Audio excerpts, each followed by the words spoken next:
ಎಲ್ರಿಗೂ ನಮಸ್ಕಾರ. ವಿಧಾನಸಭಾ ಚುನಾವಣೆ ಮೊದಲ ಸುತ್ತು ಒಂದು 100ಕ್ಕೂ ಮೇಲೆ ನಡೆದಿದೆ ಅಲ್ವಾ? ಸರಿ, ಸೌಂಡ್ ಓಕೆನಾ?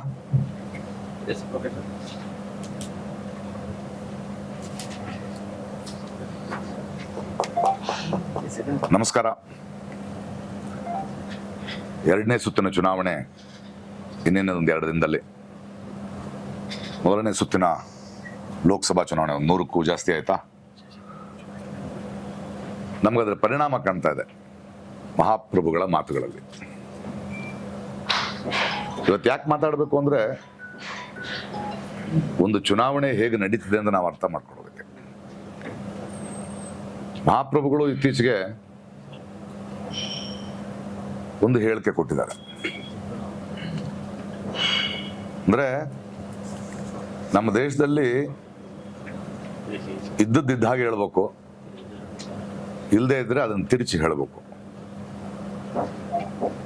ಮನಮೋಹನ್ ಸಿಂಗ್ ಅವರ ಒಂದು ಹೇಳಿಕೆ ಹಲವು ವರ್ಷಗಳ ಹಿಂದೆ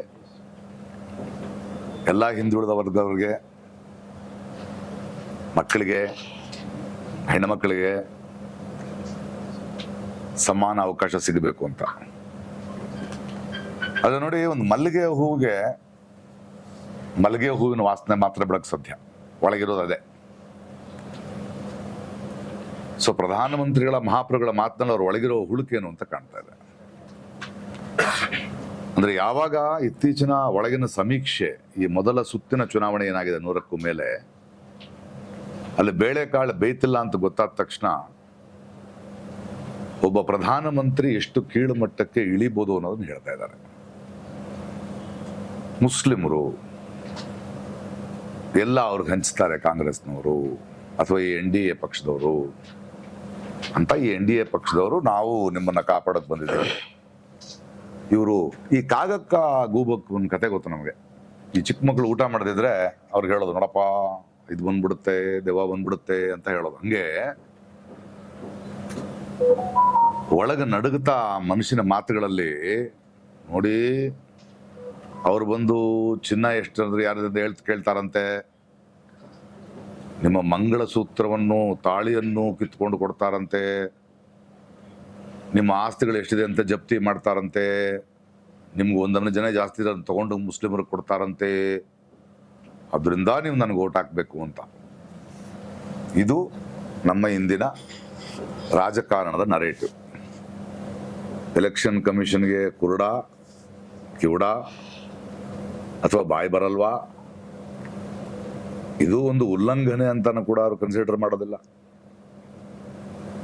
ಇದನ್ನು ನಾವು ತುಂಬಾ ಎಚ್ಚರದಿಂದ ನೋಡ್ತಾ ಹೋಗ್ಬೇಕಾಗತ್ತೆ. 400 ಪಾರ್ 400 ನಮ್ದು ಜಾಸ್ತಿ ತಗೊಳ್ತೀವಿ ಅಂತ ಪ್ರಧಾನಮಂತ್ರಿಗಳು ಮಹಾಪ್ರಭುಗಳು ಹೇಳ್ತಿದ್ದಾಗಲೇ ನಮ್ಗೆ ಅರ್ಥ ಆಯ್ತು, ಈ ಇನ್ಫೀರಿಯಾರಿಟಿ ಕಾಂಪ್ಲೆಕ್ಸ್ ಇದ್ದವರು ಸುಪೀರಿಯಾರಿಟಿ ಕಾಂಪ್ಲೆಕ್ಸ್ ತರ ಓಡಾಡ್ತಿರ್ತಾರೆ. ಅಂದ್ರೆ 400 ಬರೋ ಸಾಧ್ಯತೆ ಇಲ್ಲ ಅಂತ ಗೊತ್ತಾಗಿದೆ. ಒಂದು ನರೇಟಿವ್ ಅನ್ನು ಕ್ರಿಯೇಟ್ ಮಾಡಬೇಕು. ಇವರೇ ಶ್ರೇಷ್ಠರು, ಇವರೇ ಒಂದು ಪಕ್ಷ, ಇನ್ನು ವಿರೋಧ ಪಕ್ಷಗಳೇ ಇರಬಾರದು,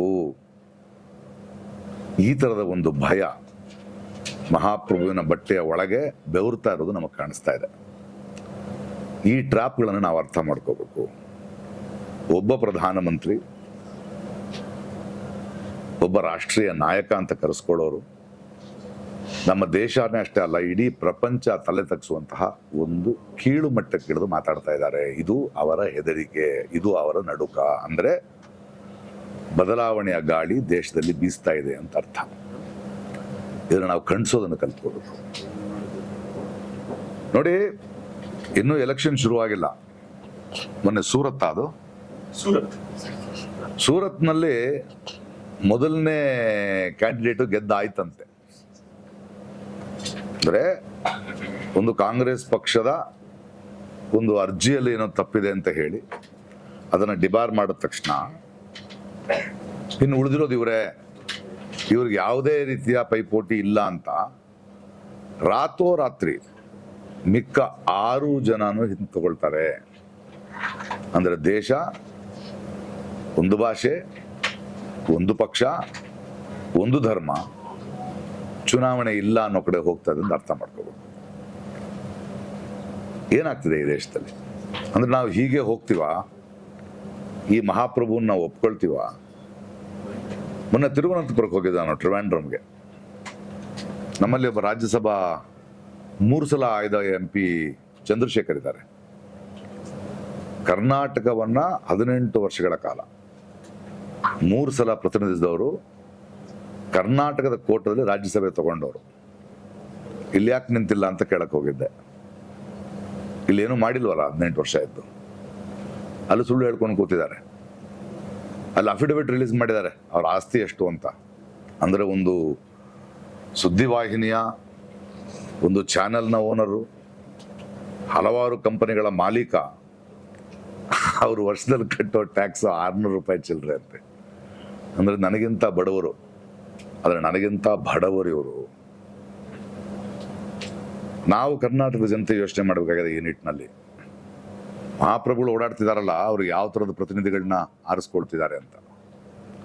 ನಾವು ಕರ್ನಾಟಕದಿಂದ 27 ಜನರನ್ನು ಕಳಿಸಿದ್ವಿ ಪ್ರತಿನಿಧಿಗಳನ್ನ, ಆ ಪಕ್ಷದ ಹೆಸರಲ್ಲಿ ನಮ್ಮ ಪ್ರತಿನಿಧಿಗಳು ಅನ್ಕೊಂಡು. ಅದಲ್ಲದೆ ಯೂನಿಯನ್ ಮಿನಿಸ್ಟರ್ ಆಗಿ, ರಾಜ್ಯಸಭಾ ಪ್ರತಿನಿಧಿಯಾಗಿ ಇವರನ್ನು ಕಳಿಸಿದ್ವಿ. ಈ ದೇಶದ ಫೈನಾನ್ಸ್ ಮಿನಿಸ್ಟರ್ ಕೂಡ ಪ್ರತಿನಿಧಿಸ್ತಿರೋದು ಕರ್ನಾಟಕದಿಂದ. ಆದರೆ ಇವರು ನಿಜವಾಗಲೂ ಕರ್ನಾಟಕವನ್ನು ಪ್ರತಿನಿಧಿಸಿದ್ದಾರೆಯೇ ಈ 5 ವರ್ಷಗಳಲ್ಲಿ ಅಂತ ನಾವು ಪ್ರಶ್ನೆ ಕೇಳ್ಕೋಬೇಕಾಗಿದೆ. ಯಾಕಂದ್ರೆ ಮಹಾಪ್ರಭುಗಳಿಗೆ ಅವರ ದಿಲ್ಲಿ ಆಸ್ಥಾನದಲ್ಲಿ ಯಾವುದೇ ರಾಜ್ಯದ ಪ್ರತಿನಿಧಿಗಳ ಅವಶ್ಯಕತೆ ಇಲ್ಲ. ಅವರನ್ನು ಹೊಗಳುವ ಹೊಗಳು ಭಟ್ಟರ, ವಿದೂಷಕರ ಅವಶ್ಯಕತೆ ಇದೆ. ಕರ್ನಾಟಕದ ಜನತೆ ನಾವು ಅರ್ಥ ಮಾಡ್ಕೊಳ್ಬೇಕಾಗಿರೋದು, ಮೊದಲು ಒಬ್ಬ MP ಅಂದ್ರೆ ಯಾರು? ಭಾರತದಂತಹ ಮದರ್ ಆಫ್ ಡೆಮಾಕ್ರಸಿ, ಬಿಗ್ಗೆಸ್ಟ್ ಡೆಮಾಕ್ರಸಿನಲ್ಲಿ 500ಕ್ಕೂ ಹೆಚ್ಚು MP ಆರಿಸ್ತೀವಿ ನಾವು, ನಮ್ಮ ಪ್ರತಿನಿಧಿಗಳನ್ನ. ಅವ್ರ ಕೆಲಸ ಏನು? ಭಾರತ ದೇಶದ ಭವಿಷ್ಯವನ್ನು ರೂಪಿಸುವ, ಭಾರತ ದೇಶದ ಎಲ್ಲ ಪ್ರದೇಶಗಳ ಪ್ರತಿನಿಧಿಗಳಾಗಿ ಆಯಾ ಪ್ರದೇಶಕ್ಕೆ ಬೇಕಾದ ಸವಲತ್ತುಗಳನ್ನು, ಕಾನೂನುಗಳನ್ನು ರೂಪಿಸುವ ಒಂದು ಪಾರ್ಲಿಮೆಂಟ್ ಅದು. ಆದ್ರೆ ಎಲ್ಲಿ ನೋಡಿದ್ರಲ್ಲಿ ಮಹಾಪ್ರಭುಗಳು ನನ್ನ ಮುಖ ನೋಡಿ, ನನ್ನ ಮೂತಿ ನೋಡ್ಕೊಂಡು ಓಟ್ ಹಾಕಿ ಅಂದಾಗ ನಾವು ಕಳಿಸ್ತಿರೋದು ಯಾರನ್ನ? ಪ್ರತಿಯೊಂದು ನಿಯೋಜಕ ವರ್ಗದಲ್ಲಿ ಲಕ್ಷಾಂತರ ಓಟುಗಳಿಂದ ಆಯ್ಕೆಯಾಗಿ ಅಲ್ಲಿ ಮಹಾಪ್ರಭುವಿನ ಆಸ್ಥಾನದಲ್ಲಿ ಮಹಾಪ್ರಭುವನ್ನು ಹೊಗಳುವ ಒಂದು ಓಟಾಗಿ ಪರಿವರ್ತನೆಯಾಗುತ್ತಿರುವ ವಿದೂಷಕರನ್ನು ಮಾತ್ರ ಆರಿಸುತ್ತಿದ್ದೇವೆ. 5 ವರ್ಷಗಳಿಂದ ಈ 27 ಪ್ರತಿನಿಧಿಗಳು, ಒಬ್ಬ ಫೈನಾನ್ಸ್ ಮಿನಿಸ್ಟರ್ ಕರ್ನಾಟಕ ಕೊಟ್ಟಿದ್ದೇನು? ನಾವು ಕೇಳಬೇಕಾಗಿರೋದು, ನಮ್ಮ ಬರ ಪರಿಹಾರ ಇರ್ಬೋದು, ನಮ್ಮ ಟ್ಯಾಕ್ಸ್ ಇರ್ಬೋದು, ಅದು ವಾಪಸ್ ನಮಗೆ ಕೊಡಬೇಕು ಅಂತ ಯಾಕೆ ಹೇಳಲಿಲ್ಲ ಇವರು? ಅದ್ರ ಬಗ್ಗೆ ಯಾಕೆ ಮಾತಾಡಲಿಲ್ಲ ಇವರು? ಇಲ್ಲಿಂದ ಪ್ರತಿನಿಧಿಗಳಾಗಿ ನಮಗೆ ಹೆಂಗ್ ದ್ರೋಹ ಮಾಡಿದ್ರು ಇವರು? ಇವತ್ತು ನೋಡಿ, ಮಹಾಪ್ರತಿನಿಧಿಗಳ, ಪ್ರಭುಗಳ ಆಸ್ಥಾನಕ್ಕೆ ಎಂತೆಂಥವ್ರು ಬೇರೆ ಬೇರೆ ಕಡೆಯಿಂದ ಭಾರತ ದೇಶದಲ್ಲಿ ಪ್ರತಿನಿಧಿಗಳು ಅಂತ ಅವರು ಕ್ಯಾಂಡಿಡೇಟ್ಸ್ ಇದ್ದಾರೆ ಅಂತ ನೋಡಿ. ಸುಮ್ಮನೆ ಯೋಚನೆ ಮಾಡಿ ನೋಡಿ, ಒಬ್ಬ ನಟಿಮಣಿ, ಆಕೆಯ ಜನರಲ್ ನಾಲೆಜ್ ಎಷ್ಟಿದೆ ಅಂದ್ರೆ, ಭಾರತದ ಮೊದಲ ಪ್ರಧಾನಿ ಸುಭಾಷ್ ಚಂದ್ರ ಬೋಸ್, ಭಾರತಕ್ಕೆ ಮೊದಲು ಸ್ವತಂತ್ರ ಬಂದದ್ದೇ 2014ರಲ್ಲಿ, ಅದು ಮಹಾಪ್ರಭುಗಳಿಂದ. ಈ ತರ ಮಾತಾಡುವ ಒಂದು ಪ್ರತಿನಿಧಿ ನಮ್ಮ ಭಾರತದ ಭವಿಷ್ಯವನ್ನು ರೂಪಿಸುವಂತಹ ಒಂದು ವಿಷಯವನ್ನ ಪಾರ್ಲಿಮೆಂಟ್ ನಲ್ಲಿ ಮಾತಾಡೋಕೆ ಸಾಧ್ಯನೇ?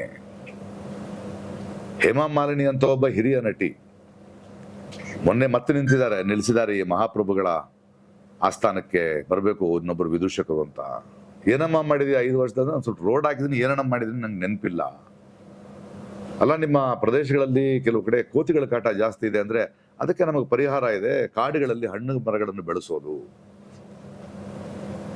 ಈ ತರದ ಒಂದು ಆಲೋಚನೆ ಇರುವ ಒಂದು ಪ್ರತಿನಿಧಿಯನ್ನ ಮಹಾಪ್ರಭುಗಳ ಆಸ್ಥಾನಕ್ಕೆ ಕರ್ಕೊಳ್ತಿದ್ರೆ ಅವರು ನಮ್ಮ ದೇಶದ ಬಗ್ಗೆ ಯೋಚನೆ ಮಾಡ್ತಾರೆಯೇ?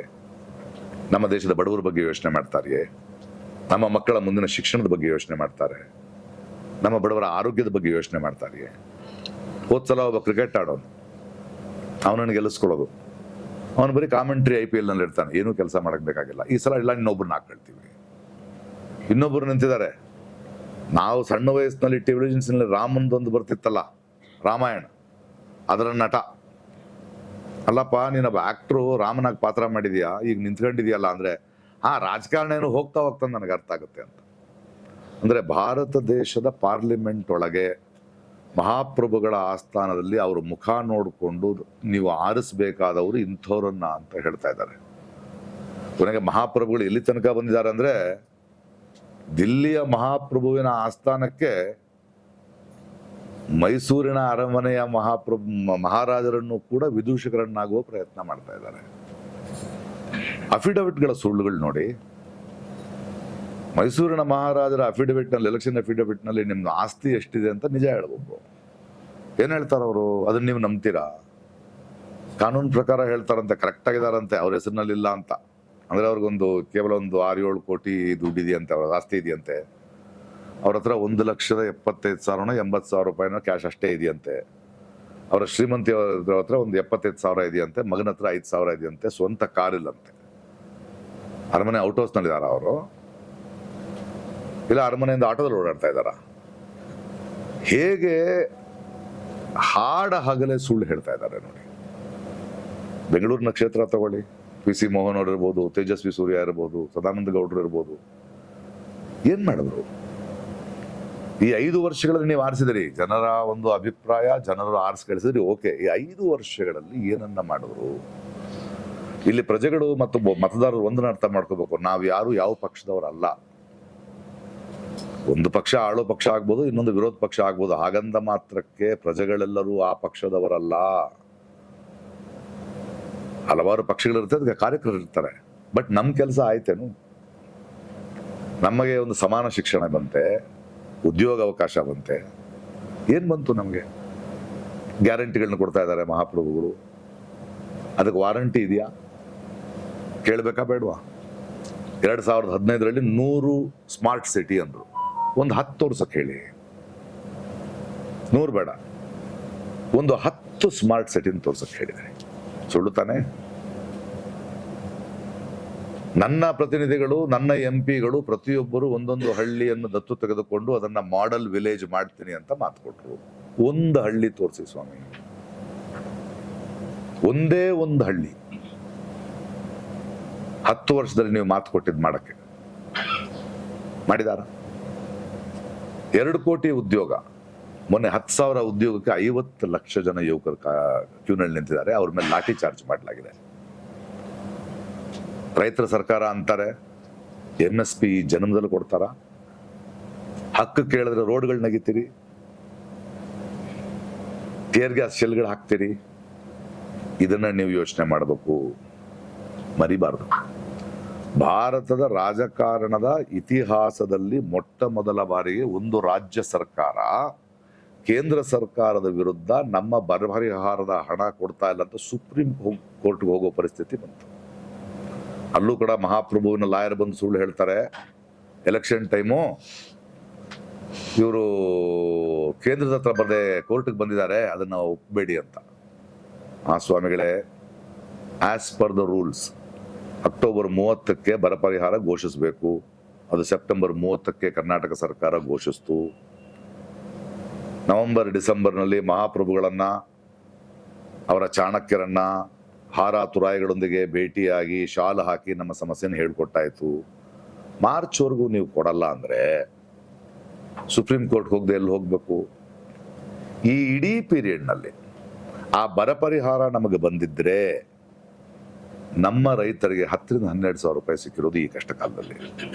ಅದರ ಬಗ್ಗೆ ಯಾಕೆ ಈ ವಿದೂಷಕರು ಚಕಾರ ಎತ್ತಲಿಲ್ಲ? ಆರಿಸಿದ್ದು ನಿಮ್ಮ ಹಕ್ಕು, ಈಗ ಇಳಿಸೋದು ನಿಮ್ಮ ಕರ್ತವ್ಯ ಅಲ್ವೇ? ಯಾವ ಧೈರ್ಯದಲ್ಲಿ ಓಡಾಡ್ತಾ ಇದ್ದಾರೆ? ಯಾವ ಧೈರ್ಯದಲ್ಲಿ ಓಡಾಡ್ತಾ ಇದ್ದಾರೆ ಇವರು? ಏನೂ ಮಾಡದೆ, ಯಾವುದನ್ನೂ ಮಾಡದೆ ಈ 5 ವರ್ಷಗಳಲ್ಲಿ ಈ ಕೆಲವು ವಿದೂಷಕರು, ನಮ್ಮ ಪ್ರತಿನಿಧಿಗಳು ನೋಡಿದ್ರೆ ಇವರು ಬೇರೆ ಬೇರೆ ರಾಜ್ಯಗಳ ಎಲೆಕ್ಷನ್ಗಳಿಗೆ ಹೋಗಿದ್ದು ಮಾತ್ರನೇ ಹೊರತು, ಯಾವುದೋ ಊರಿಗೂ ಎಲೆಕ್ಷನ್ ಹೋಗಿ ಅಲ್ಲಿ ಕ್ಯಾಂಪೇನ್ ಮಾಡೋದು, ಇನ್ನೆಲ್ಲೋ ಚೀಫ್ ಆಗೋದೇ ಹೊರತು ನಮ್ಮ ರಾಜ್ಯವನ್ನ, ಅವರ ಕ್ಷೇತ್ರವನ್ನ 1 ನಿಮಿಷ ಕೂಡ ನೋಡಿಲ್ಲ. ಈಗ ಆ ಮುಖ ಎತ್ಕೊಂಡು ಓಟಿಗೆ ಬರ್ತಿದ್ದಾರೆ. ಇಲ್ಲಿ ಹೋದ್ಸಲ ನಾನು ನಿಂತಿದ್ದೆ ಬೆಂಗಳೂರು ಸೆಂಟ್ರಲ್ನಲ್ಲಿ. ಪ್ರಜೆಗಳು ಬೇಡ ಅಂದ್ರು, ಓಕೆ, ಅದರ ಬಗ್ಗೆ ಅಲ್ಲ. ಸೋಲು ಗೆಲುವು ಅನ್ನೋದು ಒಬ್ಬ ವ್ಯಕ್ತಿಯ ಸೋಲು ಗೆಲುವಲ್ಲ. ಸರಿಯಾದವ್ರನ್ನ ಆರಿಸಿದ್ರೆ ಜನ ಗೆಲ್ತಾರೆ, ಸರಿಯಾದವ್ರನ್ನ ಆರಿಸದಿದ್ರೆ ಜನ ಸೋಲ್ತಾರೆ. ಪಿ ಸಿ ಮೋಹನ್ ಅಂತವ್ರನ್ನ ಆರಿಸಿ, ಸತತವಾಗಿ ಆರಿಸಿ,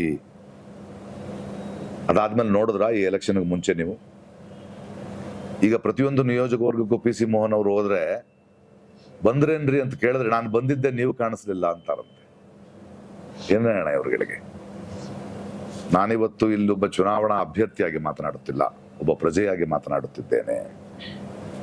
ತೇಜಸ್ವಿ ಸೂರ್ಯ ಇರ್ಬೋದು, ಅವರುಗಳ ದ್ವೇಷದ ಭಾಷಣಗಳನ್ನು ನೋಡ್ಬೋದು.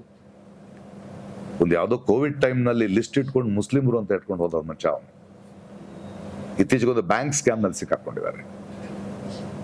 ಬಾಂಡ್ಗಳ ಬಗ್ಗೆ ಮಾತಾಡ್ತಾ ಇಲ್ಲ, ಭ್ರಷ್ಟಾಚಾರದ ಬಗ್ಗೆ ಮಾತಾಡ್ತಾ ಇಲ್ಲ, ನಿಮ್ಮ ಬಗ್ಗೆ ಮಾತಾಡ್ತಾ ಇಲ್ಲ. ಸೋಲೋದು ಗೆಲ್ಲೋದು ಅವರಲ್ಲ, ನೀವು ನಾವು. ದಯವಿಟ್ಟು ಯೋಚನೆ ಮಾಡಿ ವೋಟ್ ಮಾಡಬೇಕಂದ್ರೆ ಈ ಸಲ ಲಾಸ್ಟ್ ಟೈಮ್ ನಾನು ಬೆಂಗಳೂರು ಸೆಂಟ್ರಲ್ ನಿಂತ್ಕೊಂಡಿದ್ದೆ ಹೇಳ್ತಾ ಇದ್ದೇನೆ, 52% ವೋಟಿಂಗ್. ವೋಟು ಮಾಡಿದವರಿಗಿಂತ ವೋಟು ಮಾಡದೇ ಇರೋರು ಬಹಳ ದೊಡ್ಡ ಕ್ರಿಮಿನಲ್ಸ್ ಅಂತೀನಿ ನಾನು. ತಪ್ಪು ಮಾಡಿರೋದು ನೀವು ವೋಟ್ ಮಾಡದಿದ್ರೆ ನಿಮ್ಗೆ ನಾಳೆ ಪ್ರಶ್ನಿಸೋ ಹಕ್ಕೆಲ್ಲಿ ಸಿಗುತ್ತೆ ಸ್ವಾಮಿ? ಏನನ್ನು ಪ್ರಶ್ನೆ ಮಾಡ್ತೀರಿ? ಯಾರನ್ನು ಪ್ರಶ್ನೆ ಮಾಡ್ತೀರಿ? ಆಯ್ಕೆಯ ಪ್ರಕ್ರಿಯೆಯಲ್ಲೇ ನೀವೆಲ್ದಿದ್ರೆ ನಿಮ್ಮನ್ನ ಪ್ರತಿನಿಧಿಸುವವರು ಕೆಲಸ ಮಾಡ್ತಿದಾರ ಇಲ್ವಾ ಅಂತ ಕೇಳೋ ಹಕ್ಕು ನಿಮಗೆ ಎಲ್ಲಿಂದ ಬರುತ್ತೆ? ಬಲ ಅನ್ನೋದು ಪ್ರಜಾಪ್ರಭುತ್ವದಲ್ಲಿ, ಡೆಮಾಕ್ರಸಿನಲ್ಲಿ ಮೇಲಿಂದ ಕೆಳಗಡೆ ಅಲ್ಲ, ಕೆಳಗಡೆಯಿಂದ ಮೇಲೆ. ನೀವು, ನಾವು, ಪ್ರಜೆಗಳು, ಬಲ ಇರೋದು ನಮ್ಮಲ್ಲಿ. ಆರಿಸುವ ಬಲ, ಕೆಳಗಿಳಿಸುವ ಬಲ. ಅದರಿಂದ ಈ ಸಲ ಹಿಂದಿಗಿಂತ ಹೆಚ್ಚಿನ ಪರ್ಸೆಂಟೇಜ್ ವೋಟ್, ಹತ್ತತ್ರ 33 ಲಕ್ಷ ಜನ ಬೆಂಗಳೂರಿನ 4 ಕ್ಷೇತ್ರಗಳಲ್ಲಿ ವೋಟ್ ಮಾಡಿಲ್ಲ ಅನ್ನೋ ಒಂದು ನಗ್ನ ಸತ್ಯ ಹೊರಗಡೆ ಬಂದಿದೆ. ನಾಚಿಕೆ ಆಗ್ಬೇಕು ನಮಗೆ ನಾಚಿಕೆ ಆಗ್ಬೇಕು. ನೀವು ವೋಟ್ ಮಾಡದಿರೋ ಕಾರಣಕ್ಕೆ ಟ್ಯಾಕ್ಸ್ ಕಟ್ಟದೇ ಇರಲ್ವಲ್ಲ? ನೀವು ಕಟ್ಟಬೇಕಲ್ವಾ? ನಿಮ್ಮ ದುಡ್ಡಲ್ವಾ ಇದು? ನಿಮ್ಮ ದೇಶ ಅಲ್ವಾ? ಅರೆ, ಮನೇಲಿರೋ ಹೆಣ್ಮಗಳಿಗೆ ಮದುವೆ ಮಾಡ್ಬೇಕು ಅಂದ್ರೆ ಕಟ್ಕೊಳ್ಳೋನು ಒಳ್ಳೆಯವನ ಕೆಟ್ಟವನ, ಕುಡಿತನ ಇಲ್ವಾ, ದುಡಿತನ ಇಲ್ವಾ ಅಂತ ನೋಡ್ತೀವಿ. ನಿಮ್ಮ ದೇಶ ನಾಳವ್ರಿ, ನಮ್ಮ ಮಕ್ಕಳ, ನಮ್ಮ ಭವಿಷ್ಯವನ್ನ ರೂಪಿಸೋರು, ಅದ್ರ ಬಗ್ಗೆ ಕಾನೂನುಗಳನ್ನು ತರೋರು, ಎಂಥವ್ರನ್ನ ಆರಿಸ್ಬೇಕು ಅಂತ ಆಗಲ್ವಾ ನಮಗೆ? ಇವನ್ IPL ಕ್ರಿಕೆಟ್ ಮ್ಯಾಚ್ ನೋಡ್ತಾ ಇದೀವ, ಆ ತಂಡ ಈ ತಂಡ ಅನ್ನಕ್ಕೆ.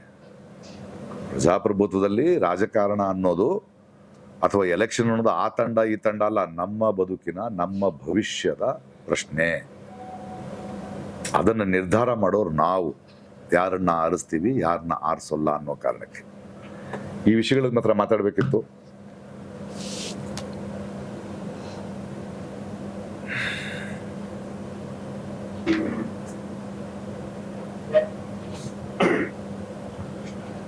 ಸರಿ, ಇದು ನಮಗೆ ಚೊಂಬು ಕೊಟ್ಟವ್ರ ಕತೆ.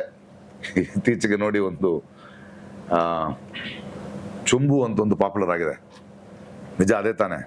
ಅಂದ್ರೆ ನಮ್ಮ ದೇವೇಗೌಡರು ಅದನ್ನ ಅಕ್ಷಯ ಪಾತ್ರೆ ಅಂತಾರೆ. ಅವ್ರಿಗೆ ಅಕ್ಷಯ ಪಾತ್ರೆ ಏನು ಅಂತ ಗೊತ್ತಿಲ್ಲ ಅನ್ಸುತ್ತೆ ಅವ್ರಿಗೆ. ಕರ್ನಾಟಕಕ್ಕೆ ಚೊಂಬೆ ಕೊಟ್ಟಿದ್ದಾರೆ ಅವರು.